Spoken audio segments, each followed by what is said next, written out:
Goddamn quarantine hair. Anyway, so wow. The Harley Quinn show continues to be such great quality. I love it so much. Dreams come true in this show. Dark, gross, very smart dreams. So, what's the biggest thing going on in Harley Quinn right now? Harley and Ivy are finally realizing they have romantic feelings for each other. Aww. I was completely fine the first season where they were just very close friends. I really was. Even though they always had these hints that they could be more. Yeah, it was just done so well, and they were just so close and good to each other, and honestly bad to each other. But yeah, it was just so well rounded that, yeah, I was totally fine with it. I really was. In the second season, yes, Ivy is, content with being with Kite Man and all that. She really does seem happy with him. And Harley, even though she thinks Kite Man is a dork, hell, I think Kite Man's a dork. I hope for him to get hurt or killed all the time. Yeah, even with those feelings of Kite Man being annoying, Harley, she likes that he respects Ivy so much, like to the point of almost sad worship. But yeah. Harley and Ivy still continue to have their best friend thing. And yeah, it goes way more. There was a big kiss for them, and it's like, oh my god, yes.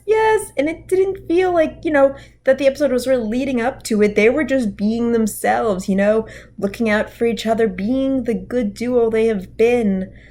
And yeah, the kiss just seemed so natural, and it was so freaking cute. And I don't know, this brings out some of the things I like most about Harley, okay? She can get so cute and wacky when she's in love. And this time it's with a person who likes, trusts, and respects her. But here's some spoilers. Even after they have a fantastic, weekend at the Mascara, Wonder Woman's home of the Amazons. Invisible minivan. That's fantastic. Even after all that, even after two passionate orgasmic nights, yeah, they actually do have really good conversations about how this led up to it, how, they do love each other and they care about each other. And yeah, all the right things are said. The episode before that was very painful of Harley, just choosing to hold back what she wanted to talk about. But in this one, she finally does. And, it's not expressed as needy, just as this is really great and I'm happy and I like that you're happy. And yeah, Ivy, she's freaking out about it a little, mostly because she's cheating on her fiance. But yeah, it is very important when Ivy, at the very end of the Bachelorette episode, comes up and says, Harley, I trust you with my life, but not with my heart. And that's fair because she's seen Harley at her best and her worst and knows her, crazy mannerisms and all that. Harley has proved that her love for Ivy is real, and Ivy loves that, but yeah, Harley is crazy. It's one of the things that make her such a great character to watch, but yeah, here's the less adorable part about you, Harley, is where no one really knows where you're going, even the person that wants to ride or die with you. So, while heartbreaking, and while I think it's really, just more like romantic angst of where, oh, they won't, but will they? Like, this is just revving up to a big romantic finale.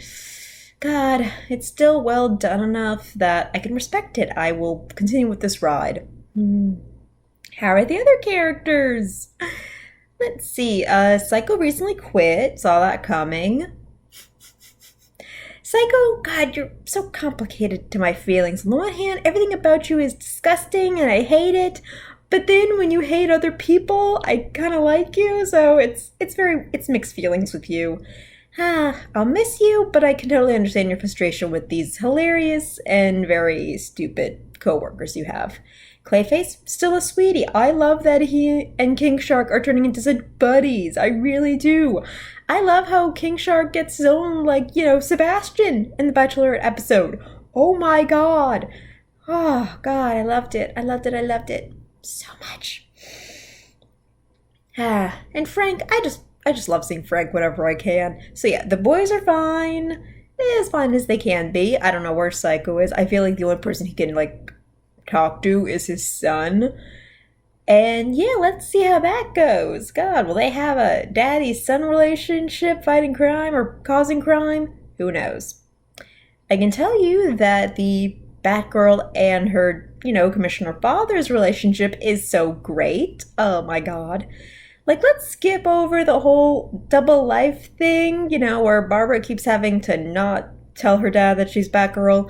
Yeah, let's let her admit it so she can help her dad with his personal issues and be there, as a hero. I thought it was really sweet. Okay, Commissioner Gordon, I cannot take seriously, even though he tries so hard to be serious. But his conversations with his daughter are so sweet to me. He's not, like, overly affectionate with her like other daddies in cartoons try to be. No. His daughter is an adult, and yeah, he's not the sappy type. He doesn't try to cling on so hard to her, but she is there for him. And yeah, even though it's horribly uncool, every time Batgirl tries to give a serious suggestion of where, Dad, do not bring tanks into the city, he's like, I got tanks. I got bigger tanks. Oh. But yeah, this Batgirl is pretty great, okay? She's an honest dork while she's still a very competent superhero. I love how millennial she is, of where, she video chats, her exploits when she's doing the Batgirl thing. I feel like, Mini Spider-Man did the same thing, like the new Avenger Spider-Man. He does that too. I just feel like, yeah, they're really getting the teenager part of this generation. They're making it in the silliest way possible, but if you can't make fun of yourself, I don't know what. It's just so great. And Catwoman is so mean in this series, but she's also everything I love about Catwoman, okay? She's a friend to the bad guys, but she's not a good friend, She's perfectly charming and cool, but she's not really a nice person. So yeah, even though you want to hang out with her and you respect her skills, yeah, you can't trust her to really pay for the check or other such dangerous things in this supervillain world. I cannot wait for her to have a talk with Batman or about Batman. I live for those details, okay? I did not like Batman Hush. I thought it was super slow, but seeing Batman and Catwoman hang out and have their morning coffee together, and true to Catwoman form where, she just takes Bruce's, like, coffee cup out of his arm, and he's like, you can make your own. It's like, I know, but yours tastes better. That's all I've ever wanted for them. Aww. And this Catwoman, yeah, I like how she subtly implies cat stuff. She's like, oh, we're on the plane. I want to take a cat nap.